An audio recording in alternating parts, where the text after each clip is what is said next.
soldiers behind little girls. Using Palestinian civilians as human shields is a common tactic employed by Hamas terrorists when launching rocket attacks against Israelis. I saw around 200 children, and behind these children I saw 3 men, terrorists, put a Kassam launcher and launch a Kassam. The dilemma that I had as a commander, the only gun that could be effective to this range is a machine gun, and it's not accurate. Should Major Levy have ordered his soldiers to fire their machine guns and risk killing Palestinian children, or hold their fire and allow terrorists to send rockets into Sderot, possibly killing Israeli children? The end of the story is that I didn't pull the trigger. They launched the Kassam. Was it a right thing to do?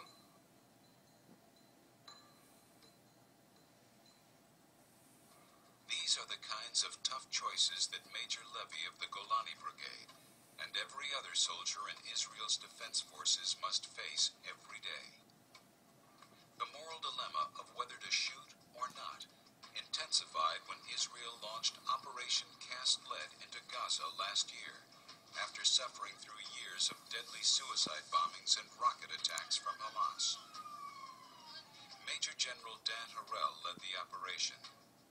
You have been shot at from every mosque minaret, every corner on the street, from backyards of houses, from schools. They use the civilian population as human shield.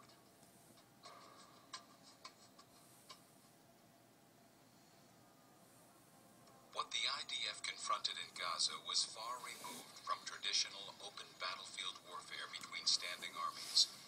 Israeli soldiers now face paramilitary terrorist groups hiding among civilians in densely populated urban areas.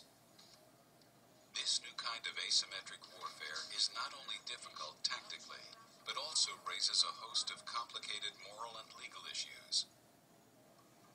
How do we distinguish between combatants and civilians in a scenario where the enemy specifically doesn't wear uniform and distinguishing marks on purpose? The people who give shelter to the terrorists, are they civilians or are they combatants?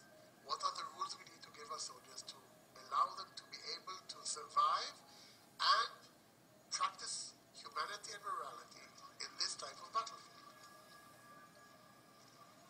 The IDF addressed these difficult questions by implementing a complex system of checks and balances that influences every decision a soldier makes in the field. Yonatan is a pilot with the Israeli Air Force. Adhering to strict IDF guidelines, he was filmed in a manner that protects his identity. I would receive a target and they would say, okay, you can bomb this, you are good to go. And if I would stall for a minute, the authorization is gone. You need to attack within a minute, and you need to notify headquarters again 30 seconds before you release the bomb, and then again 10 seconds, because someone has to visually look at the target and be able to say the target is civilian free. Most of the sorties that I flew and cast lead, 10 seconds to bomb release, I was cancelled. Because someone saw civilians passing by. Even when their own lives are in danger, IDF pilots cannot take action without authorization. You fly over Gaza, you see someone shooting at you. You can see the bullets flying up. You still do not have the authority to shoot back. This is frustrating, because what else do you need? This is a smoking gun. But it is true that I can't know if the smoking gun is standing in a kindergarten. I have no way of knowing. During the Gaza operation, extraordinary efforts were also made to separate ordinary Palestinians from terrorists. We actually phoned people at home. 250,000 phone calls were made.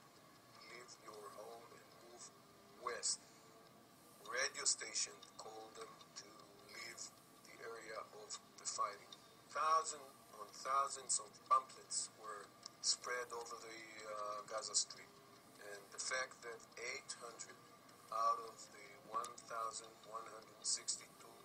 casualties we know of Gaza-led operation were terrorists, I think speaks for itself. Of course, mistakes do happen. It happened, and we will do research and study and punish. If one of my soldiers will commit a crime, he will go to trial. I will make sure that he will go to trial. I don't need no postal report and whatever. I will do it myself because I believe that we need to be moral and to sleep at night. It's 3 years in the army, but it's whole life that I will have to deal with something I've done. Israeli soldiers carry their moral compass with pride, despite the terrible life-or-death decisions they face on a daily basis. It is an impossible choice, I think. If you ask a mother of an infantry soldier that was killed because we couldn't give the response quickly enough, it wasn't worth it. But I think in a bigger view, we really did everything in our power to make sure that only those that we wanted to harm were harmed. Brings me peace. When I look back in the history of other militaries, other countries